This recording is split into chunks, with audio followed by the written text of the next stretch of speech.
Okay, so we were looking at the idea of resolution of enantiomers, and we said that there were several methods for resolving enantiomers, and those would include what we call physical methods,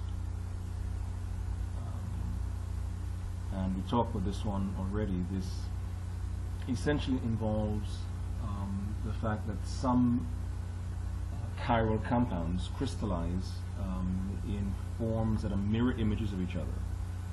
So, for example, the plus enantiomer forms a crystal that is the mirror image of the minus enantiomer. And so what you would do is you could take a pair of tweezers with a magnifying glass and literally separate out painstakingly the plus enantiomers from the minus enantiomers. And the first person to have done this is Louis Pasteur, who was able to separate the plus and minus enantiomers of tartaric acid. While this method is interesting, it is practically useless because, first of all, not all chiral compounds crystallize, and not all of them are solid at room temperature. And even of those that are solid, not all of them form crystals. And then even of those that form crystals, the crystals don't always form in mirror image forms. Quite a few chiral compounds, in fact, are liquids at room temperature, and so the method really has very, very little practical use. In fact, as I mentioned in class, I can only think of 3 compounds that actually crystallize in this fashion, and so there are literally millions of chiral compounds. And so it's only a very small percentage of them that lend themselves to this method of separation. Some of the more practical methods include fractional crystallization, which we'll talk about today. So this is fractional crystallization. There is chiral chromatography. Right, chiral chromatography. There is the use of enzymes.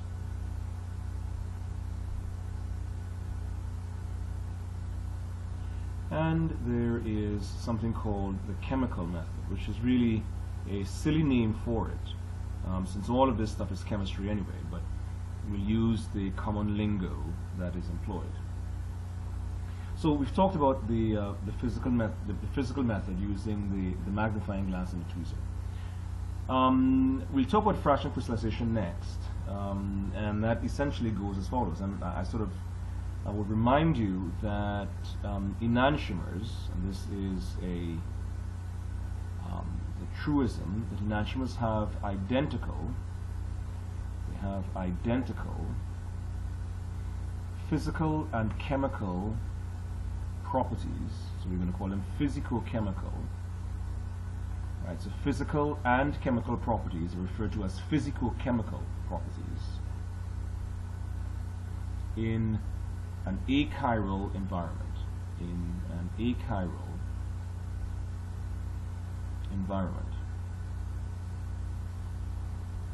So suppose I take 2 enantiomers of, let's say, this compound, and it doesn't really matter what the compound is, right? Let's say I take 2 enantiomers of this compound. So I'm looking at, say this compound, CO2H. Okay, this is alpha carboxylic acid, and it's enantiomer. And so another way of writing the benzene ring, right, is either a C6H5, that's common, or I can write it as phi, or I can write it as pH. Right, all of these are equivalent depictions of the benzene ring. So the enantiomer of this compound I can draw as pH, or phi, or C6H5, CO2H, and we will have just inversely related at the stereocenter the OH and the H. Now, one of these compounds will rotate plane polarized light clockwise, one of them will rotate plane polarized light anti-clockwise. I don't know which. What I can say, for example, is if I look at the priorities of the groups about the stereocenters, this would be first, this would be second, that would be third, and this would be fourth. So with the group of lowest priority in front of the board, going from 1 to 2 to 3 to 4, I'm going in an I'm going in a clockwise fashion. Again, just to be reminded, this is clockwise, and this would be anti-clockwise. So going from 1 to 2 to 3, I'm going in a clockwise fashion, and that means this really then is the S enantiomer, because the group of lowest priority is actually coming out of the board, right? So I'm going to invert the answer. Similarly, although I don't really need to, in looking at the enantiomer, if I go from first to second to third, I'm going again in a clockwise fashion, but of course this time my group of lowest priority, the H, is behind the board where it should be, and so I'm going to call this one the R enantiomer. Well, I do not know a priori whether the R enantiomer rotates plane polarized light clockwise or anti-clockwise, right? Nor do I know in which direction the S enantiomer rotates plane polarized light. I can say, for example, if the S1 is the plus enantiomer, well then it means the R1 is the minus enantiomer. But I don't know which is which a priori. Well, if I take these two compounds, and I don't know what the values are offhand, but their boiling points would be exactly the same. Their melting points would be exactly the same. Their solubilities in water would be exactly the same. The solubilities in hexane would be exactly the same. The solubilities in CH3OH will be exactly the same. So in an achiral environment, their physical and chemical properties are absolutely identical. However, if instead of using methanol, I were to use chiral methanol, and in fact a single enantiomer of chiral methanol, in other words, for example, if I were to take only this enantiomer of methanol. So I'm going from first to second to third. That means I'm going in this direction, which is S. That's anti-clockwise. And since the H is behind the board, this is S. So if I were to take S-methanol is no longer achiral. So whereas these two compounds have identical solubilities in ordinary achiral methanol, when I put them in chiral methanol, in a single enantiomer of chiral methanol, the solubilities are no longer exactly the same. One of these compounds, and I don't know which one offhand, I wouldn't know which one up front, right? I will not know which one a priori before doing the experiment. One of these enantiomers will be more soluble in S-methanol or R-methanol than the other. And because there's a differential solubility, because there's a difference in solubility, I can use that to effect a separation of my enantiomers. Because remember, any separation, any chemical separation, any physical separation, identifies and exploits some physical or chemical difference between the target compound and the rest of the matrix. So if I have people in a classroom and I want to separate people who are wearing yellow clothes from everybody else, well then I'm going to identify those who are wearing yellow clothes and separate them from the rest.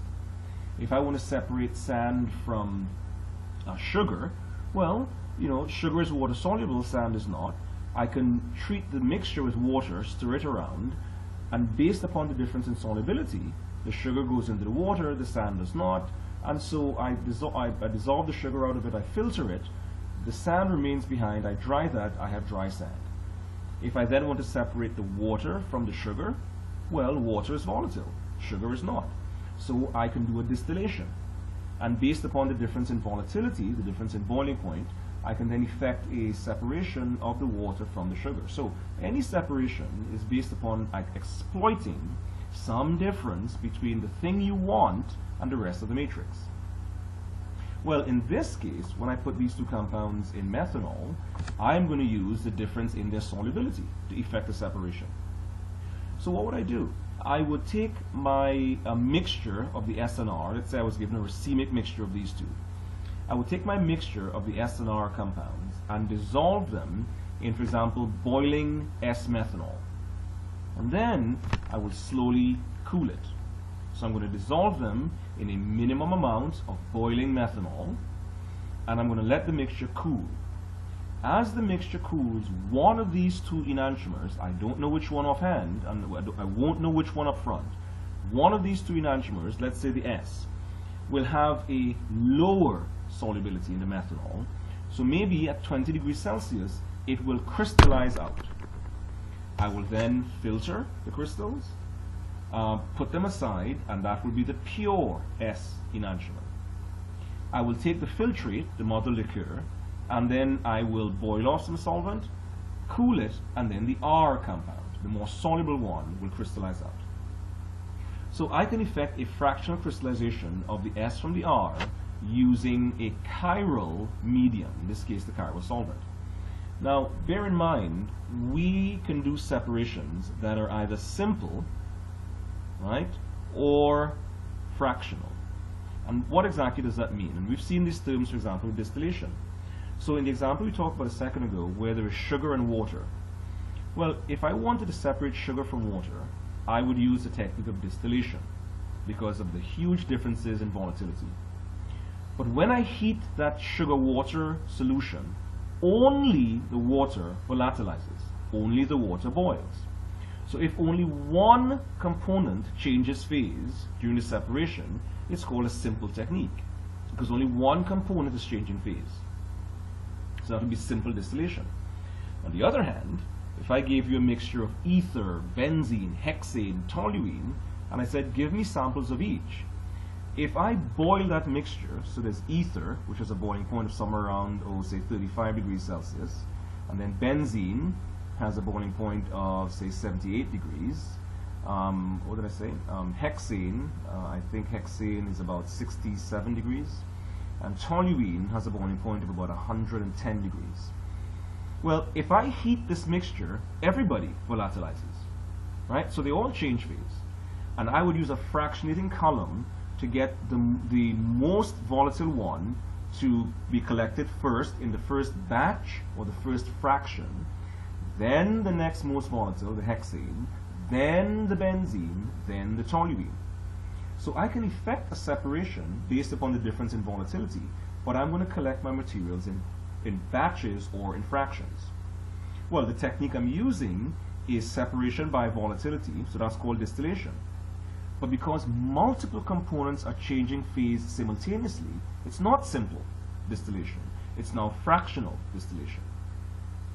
So if, for example, I wanted to separate the sugar water, right, what I could do is I could cool the mixture down to a point where the sugar comes out of solution, but only the sugar will change phase, so that's simple crystallization.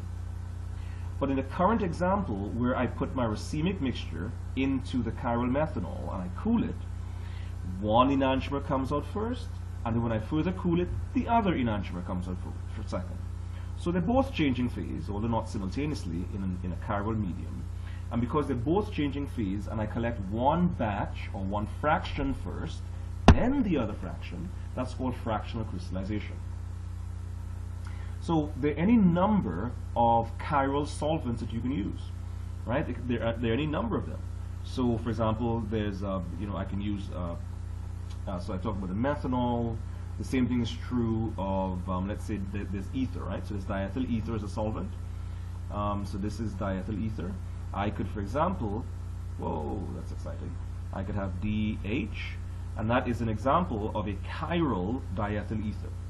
Okay, so there are a range of these solvents that are available. You can have chiral hexane and a whole sorts of things. You can have chiral benzene, but you can have chiral toluene, right, as a solvent.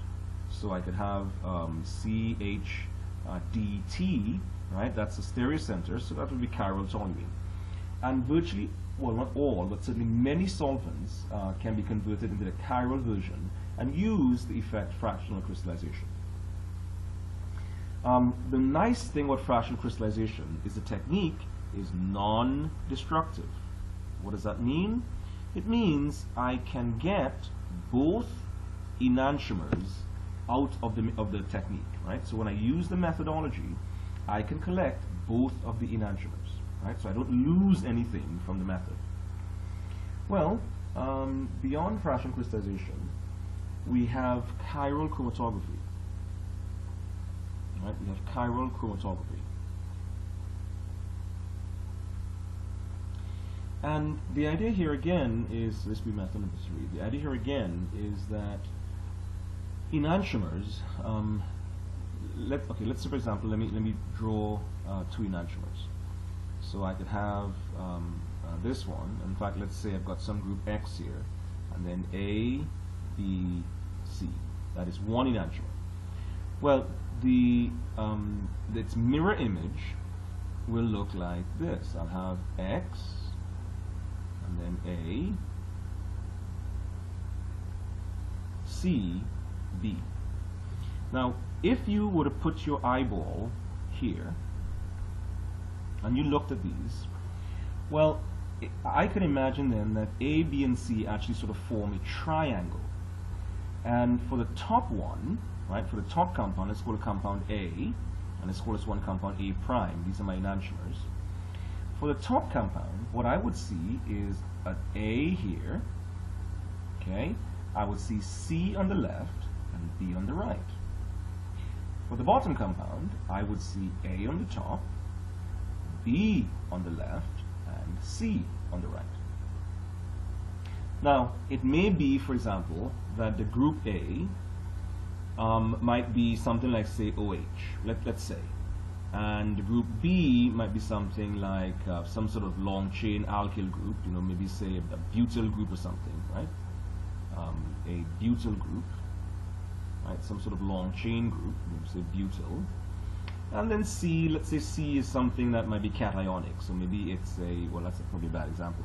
Let's say it's something like, oh, let's make an OH, an NH2 or something. Okay, let's make it an NH2 group. Well, what that means then is that if I were to provide a packing material, so what do we do in chromatography, right? So we're going to have a column.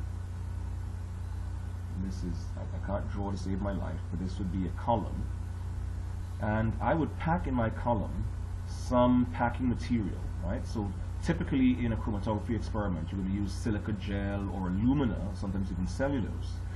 And you would have your solvent in here, you would introduce your mixture, and you would let it percolate through the column, and you would collect drop by drop your materials, right? And then in a nice experiment, what would happen is you would put compound A and B together at the top.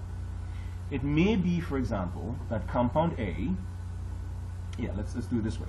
It may be that compound A and compound B have different affinities for the 2 phases.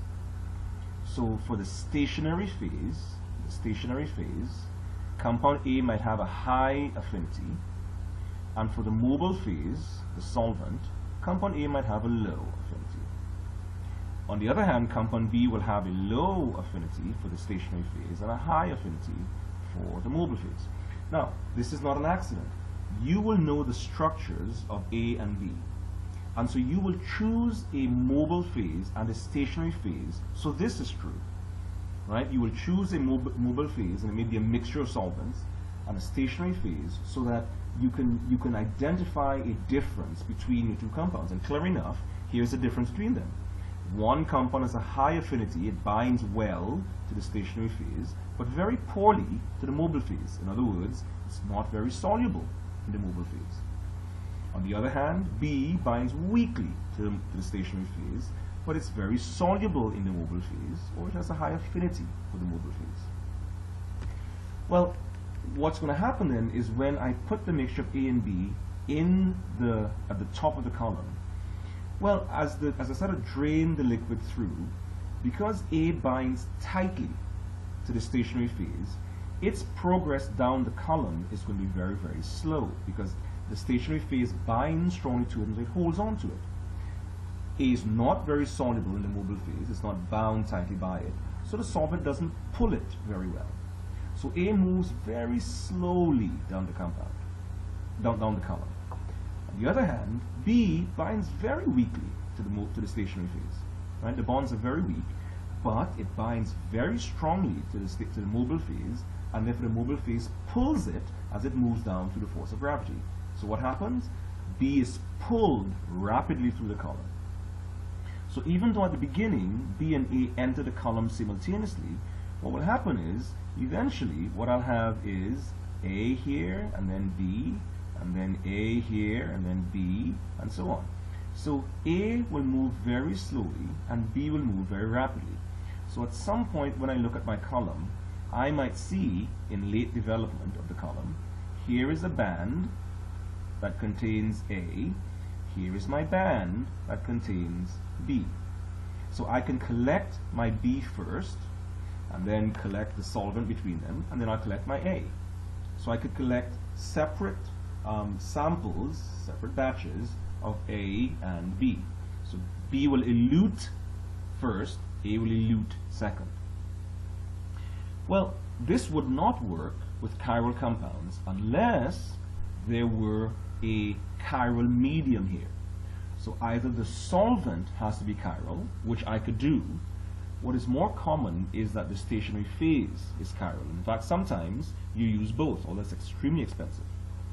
So let's go through the scenario where the stationary phase is chiral. So again, when I look at my two compounds, the one on top, compound A, has, if I were to hold the compound so that X is out of the board and I'm pushing it in, little a would be here, little c to my left, little b to my right.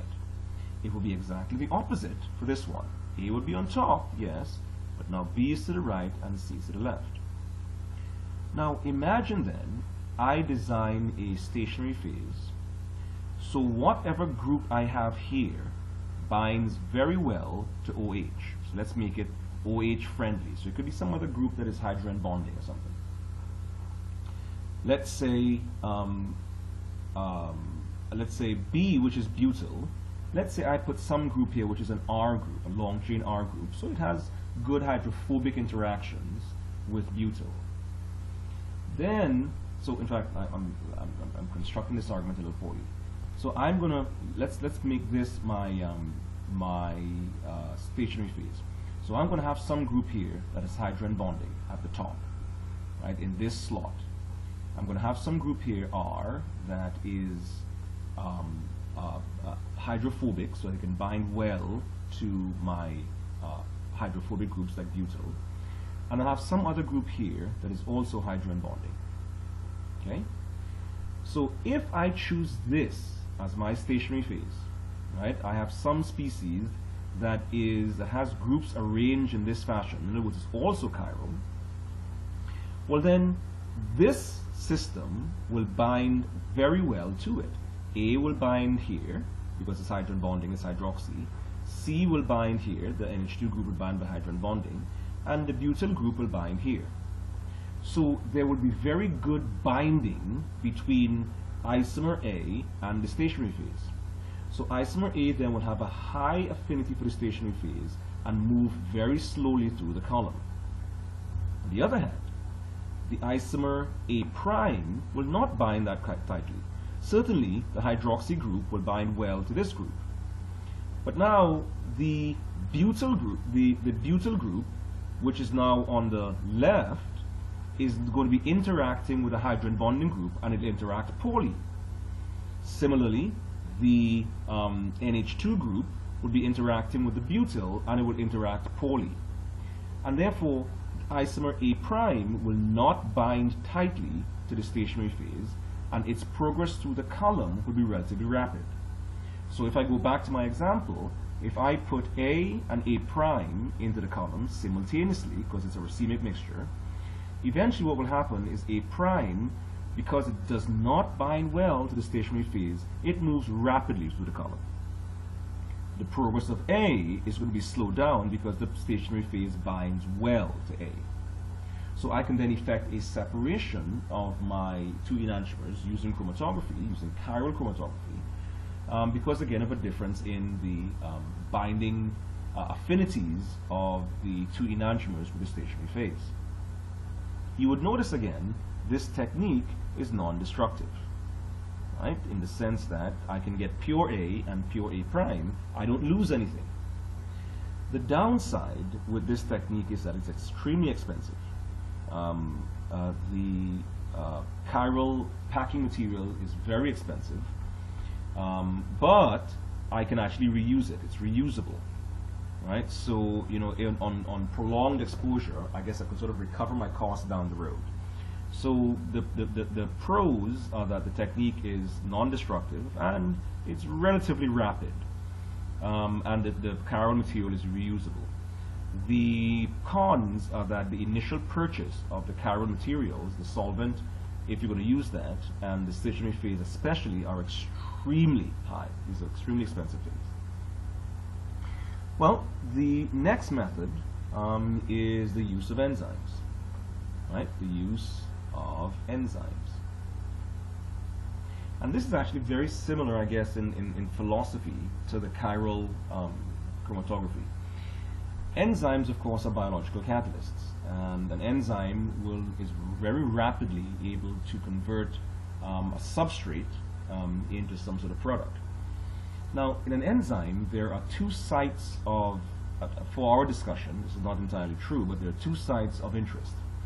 One site is, and of course, these are present what's called the active site of the enzyme, right? And there are other sites in an enzyme that are important. There's an allosteric site and so on.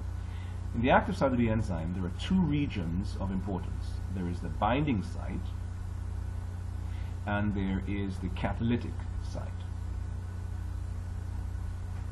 The binding site is the region where the substrate, right, the thing the enzyme acts upon, is recognized and bound by the enzyme.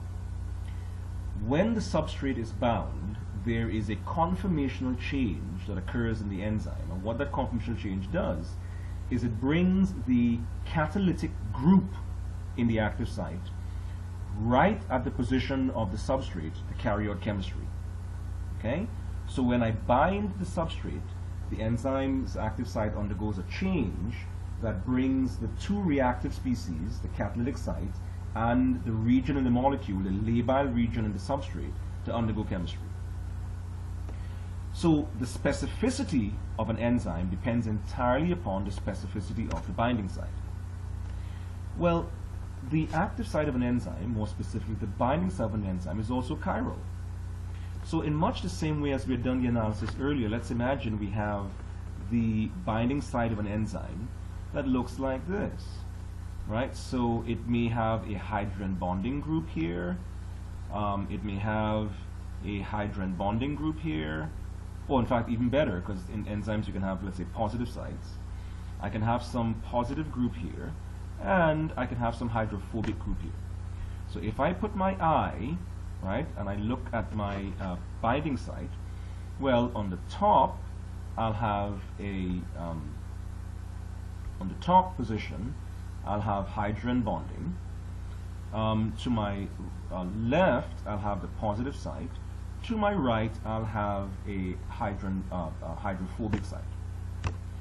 Well, suppose the enzyme is fed two substrates, and these are enantiomers of each other. Well, it may well be that when I look at the two enantiomers, right, one of them may have, for example, an OH group here. The other one may have, I don't know, say maybe a butyl group here, right? And the other one might have, say, a carboxylate group. But in the enantiomer, right, in the enantiomer, it'll have OH, the alkyl group, and then the carboxylate. Well, obviously, if I were to feed the enzyme both of these compounds, this one, right, will be recognized by the binding site, because when I look at it, the OH will be on top, so it will match with the hydrogen bonding group of the binding site. To my left would be the carboxylate, which will match beautifully with the positive group in the binding site. To my right would be the butyl group, which will match perfectly with the hydrophobic group of the binding site. So this species will be bound by the binding site. It will precipitate the conformational change that brings the catalytic site to whichever region of the molecule, let's say here, where the chemistry is going to occur. So the enzyme will act upon enantiomer B, On the other hand, enantiomer B prime will not be recognized by the binding site. Certainly the OH would bind here, but then the CO2 minus will interact poorly here, and the R will interact poorly here. This is not going to be recognized by the enzyme, and as a result, there will be no catalytic, there will be no conformational change, there will be no movement of the catalytic site towards the labile bond, and there will be no chemistry. So B prime will not be recognized by the enzyme, so it will be left untouched. So if I fed the enzyme a mixture of B and B prime, the enzyme would convert B into some product, right? So I'm going to get some product, but B prime with the enzyme will have no reaction. Which means at the end of the day, I can collect pure B prime. Well, I collect B prime. The trick is I will not collect B. So herein lies a disadvantage of this technique, because this technique is destructive. It will destroy one of the two enantiomers. So you would have to be very certain that it's A, the enantiomer that you don't want. And we have to do that by trial and error. Right? So the method is destructive in the sense that it will convert one of the two enantiomers into product, but leave the other one behind. So what are the cons of the use of enzymes? One is that it's a destructive technique. Two is that enzymes are very expensive, and three is that enzymes have very short half-lives.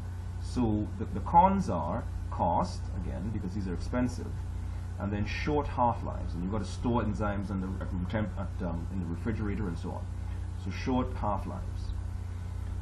Certainly the pros of using this method is it's very, very fast, and it's very, very specific, right? In other words, you will destroy only B, no B prime is going to be destroyed.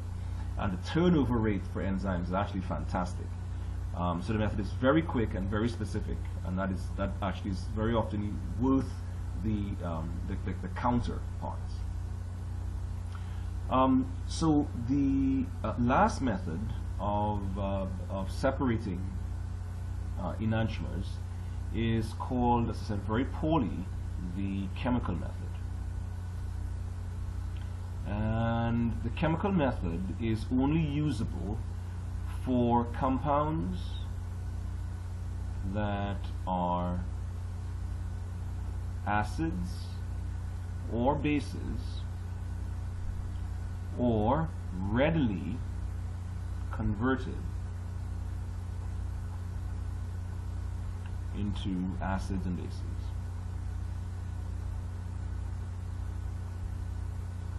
Okay, in other words, obviously if you're acidic, you're going to be, for example, a carboxylic acid or a sulfonic acid or something of that nature. If you're basic, by and large, you're an amine. It can be a primary amine or a secondary amine or something of that type. Now, what are compounds that are converted into acids and bases? Well, you may remember from your first organic that nitriles can be hydrolyzed in the presence of aqueous acid and heat into carboxylic acids. I can also take a nitrile and hydrogenate it with hydrogen gas and a catalyst, and I can generate from that the corresponding amine. And in this case it will be CH2, well, technically this would be RCH2NH2. So, so I can convert nitriles, hydrogen gas and a catalyst, I convert nitriles into either a carboxylic acid or into an amine, primary amine. So nitriles are compounds which are suitable for use in the chemical method. So chiral acids, chiral amines, or chiral nitriles, all of these are suitable substrates for the chemical method. So how do we use the chemical method? Well, let's imagine I had a chiral acid. And in fact, I used the one we talked about earlier. So let's say I had carboxylic acid. These don't draw very well. I have this compound, and I have its enantiomer. Okay, I have this compound, and I have its enantiomer. And let's say, so I gave you a racemic mixture of these and I said I want them separated. So I have a plus-minus mixture of these two. Or some people say a DL mixture of the two, because one of these is dextro-rotatory, right? It is dextro-rotatory, meaning that it rotates plane polarized light, dextro-rotatory, it rotates plane polarized light clockwise, and this is the same as the plus, or it could be levo-rotatory, which means it rotates plane polarized light anti-clockwise, right? So dextro, D, and plus are interchangeable terms. Levo-rotatory, L, and minus are interchangeable terms. So here's what I'm going to do. I'm going to take my plus-minus mixture of carboxylic acids, which I'm going to write as RCO2H. And I'm going to react it with a single enantiomer of a chiral amine. Now, again, you know, I can have an amine which is chiral, right? So, for example, I can have, let's say I can have this compound, let's say NH2, and I can have H and methyl and ethyl, right? I'm going to take a single enantiomer of the chiral amine. So let's say I use the minus enantiomer. So the carboxylic acid is treated with a single enantiomer of the chiral amine. Now we're all adults. We know that if I have an amine and I treat it with a carboxylic acid, well, there's an acid-base reaction that occurs. We're all adults. So we get an acid-base reaction that will generate the corresponding ammonium carboxylate. Right? In other words, I get the salt. Acid plus base gives the salt. Right? The ammonium carboxylate, much like a sodium chloride kind of thing. Right? So this is much the same as hydroxide. Right? This is no different from hydroxide reacting with, say, HCl. Right? To give rise to water and Cl minus. Right? There's functionally no difference between the two, except that one here is in equilibrium, one of them is not. So what's going to happen? I mix my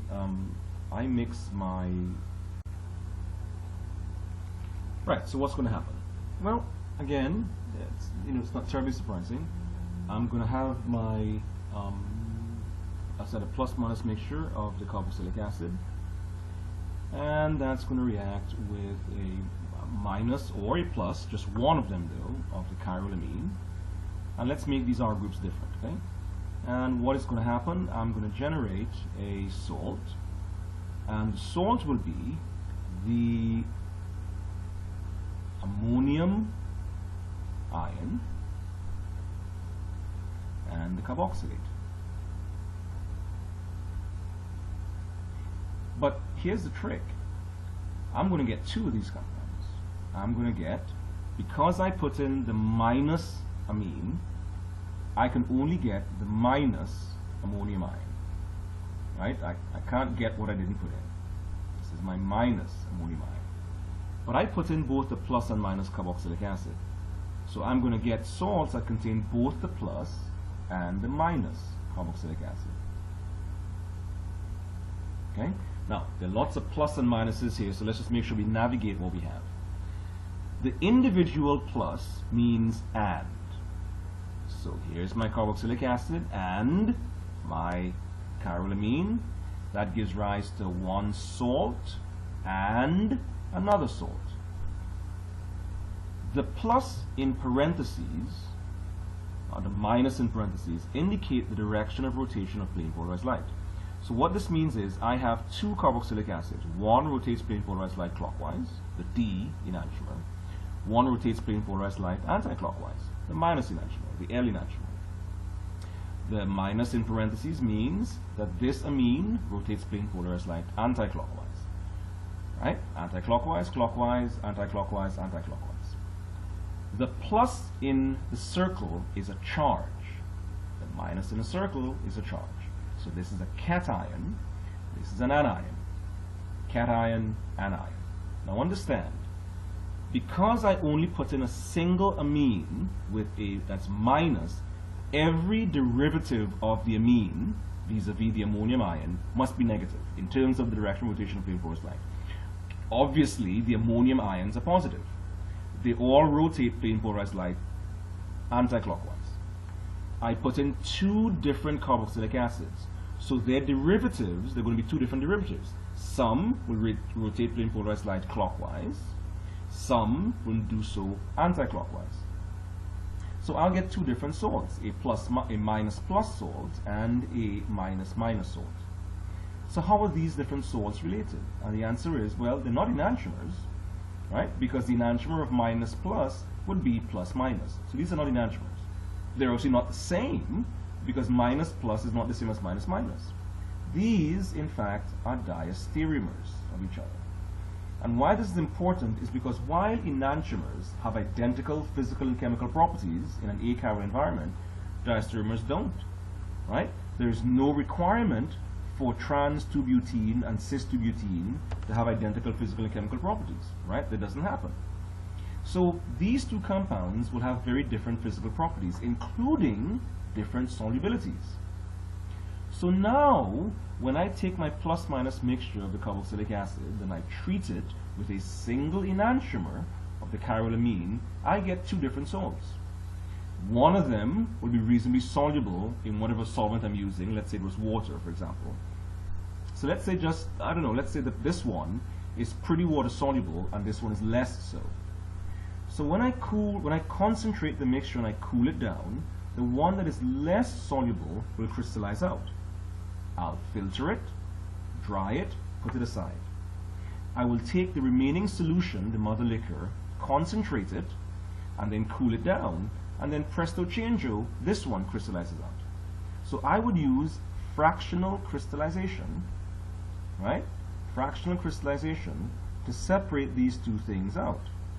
And I will end up with, in two different containers, right, the minus ammonium plus carboxylate salt and the minus ammonium minus carboxylate salt. Good. So now I have them separate. Well, I don't want the salt. What I want is the acid. Well, fortunately, if I treat the carboxylate with a strong acid, aqueous H3O+, aqueous HCl, aqueous sulfuric acid, whatever, well then the stronger acid will generate the weaker acid, which will be, in this case, the plus carboxylic acid. I can only get the plus carboxylic acid because I only have the plus carboxylate salt. So from this container, I will generate this acid. Similarly, from this container, which contains only the minus carboxylate salt, I'll generate only the minus carboxylic acid. So I can effect a separation of my racemic mixture of the carboxylic acid using a single enantiomer of the chiral amine, followed by fractional crystallization and acidification. Well, how does this work if the compound I was given was a plus-minus amine? And the answer is exactly the same. This time, however, I would add a single enantiomer, let's pick a +1, of the carboxylic acid. Right? So what would that give me? Well, I'll get a salt, and I'm going to get two salts. I'll get one salt that has the plus ammonium, and of course, because I have the plus carboxylic acid only, I can only have the plus carboxylate. So and this is going to be one of my salts. My other salt would be from the minus amine, which is now going to be the minus ammonium ion. Right? Minus here meaning the direction of rotation of plane polarized light, not the charge. And because I put in only the plus carboxylic acid, I'll have the plus carboxylate salt. Right? So that's what I'm going to get. These are again diastereomers. I would do a fractional crystallization. Right? I would do a fractional crystallization because diastereomers do not have identical physical properties. So they're going to have different solubilities. One will be more soluble than the other. I wouldn't know which one offhand. I wouldn't know which one, up front or before doing the experiment, but I'll be able to separate one from the other. And I will end up with, in one container, this species, and in the other container I'll have the diastereomer, right? In the other container I'll have the diastereomer. But again, nobody wanted you to make the salt. What they wanted to get from this experiment was the amine. Not a biggie. The amines, if I treat them with a strong base, right, aqueous hydroxide for example, if I treat it with a strong base, what will happen is the strong base will generate the weaker base from the salt. So I would basically deprotonate the ammonium ion and generate the plus amine. Here I would deprotonate the minus ammonium ion and generate the minus amine. So I can effect a separation of my enantiomers using fractional crystallization. The method obviously is only suitable for acids and bases, or as we said earlier, compounds that are convertible into acids and bases. I do want to spend a minute just making sure we understand the importance of resolution. Okay, and the really big issue here is pharmaceutics. There are many compounds on the market that are used as drugs and medicines and so on, and these compounds contain often a wealth of stereocenters, and so you will end up with a particular compound that or a particular class of compounds that may have several different stereoisomers. So for example, vitamin E has three stereocenters, and therefore there will be 2 to the 3 stereoisomers, which means there are actually 8 different what we call vitamin E's. One of them is a naturally occurring vitamin E, and that is actually 100% potent. But the other 7 have different potencies. None of them are as high as 100%. There are a couple in the 90s, and some of them as low as in the 60s. So in fact, when you go to the store and you buy vitamin E, if it's cheap, it's the one that contains all 8.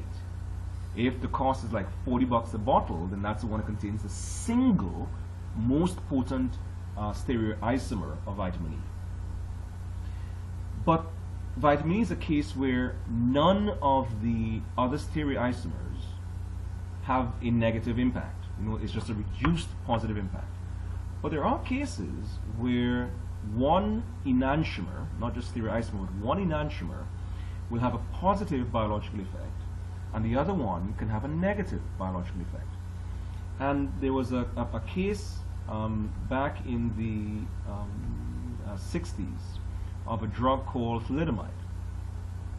And thalidomide, which came in 2 enantiomers, it was plus and minus, was marketed as an anti-nausea drug for pregnant women, because pregnant women are often nauseous in their first and third trimesters, and the plus minus thalidomide was used as an anti-nausea compound.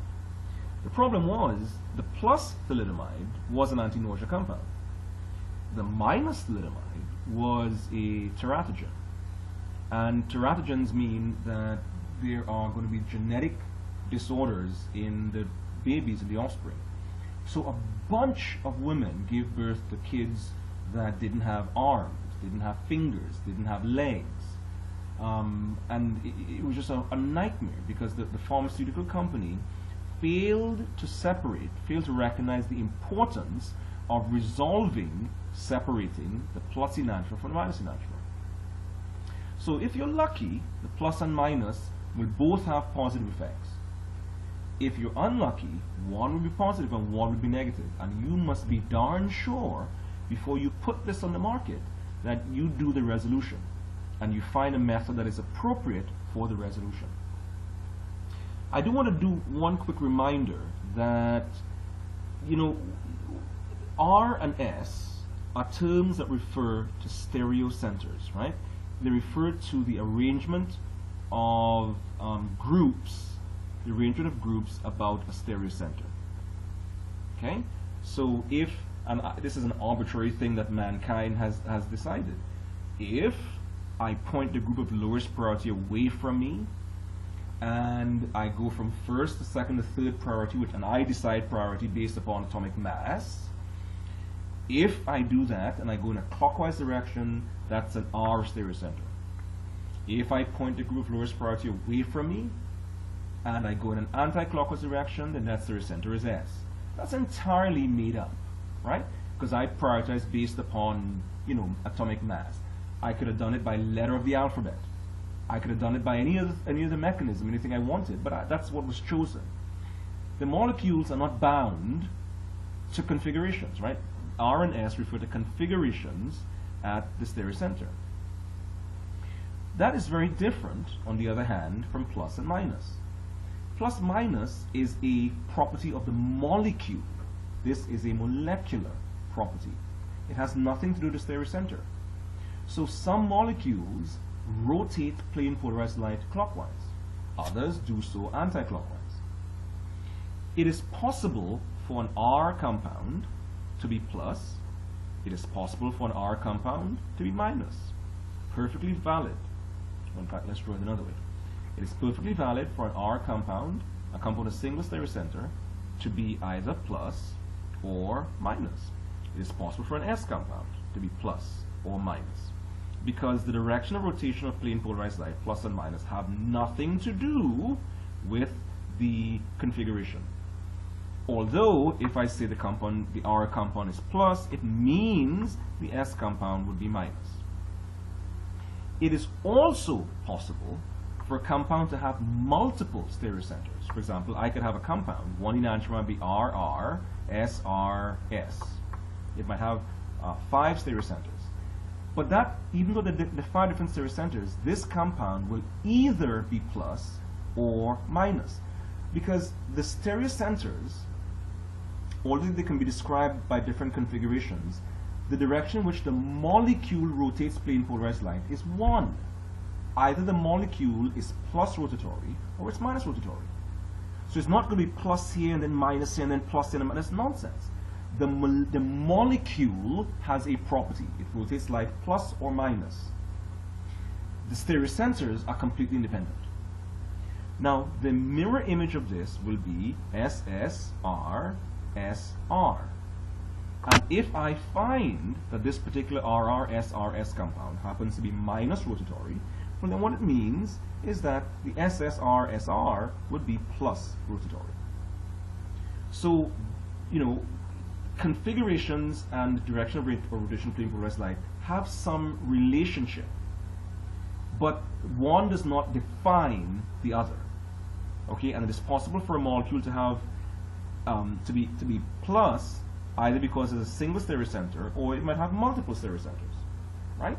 One is a molecular property, that's an overall molecular property, and the other one is a property of a single stereocenter in the molecule, right? It's also possible, as you know, for meso compounds, to have an RS compound that is neither plus, it can be plus, it could be minus, or it can be neither, right?